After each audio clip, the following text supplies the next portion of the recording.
আলাইকুম, আমি প্রিয়াঞ্জল রাইসা। আমার বাবা আনোয়ার হোসেন মাহবুব 23 নম্বর ওয়ার্ডের প্রথম যুগ্ম সাধারণ সম্পাদক ছিলেন।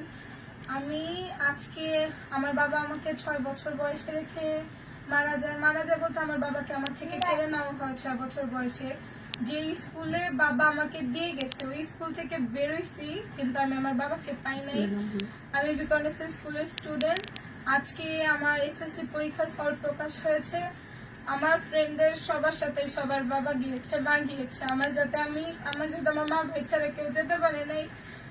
আমি আজকে সারাটা দিন নিজেকে অনেক একা মনে করছি, কিন্তু এখন একটা সময় আমি আসে দাঁড়িয়েছি যেখানে আমার মনে হচ্ছে যে না, আমি আমার বাবাকে নিয়ে গর্ব করি, আমি নিজেকে নিয়ে গর্ব করি যে তারেক রহমান স্যার আমাদের এত খোঁজ নেন।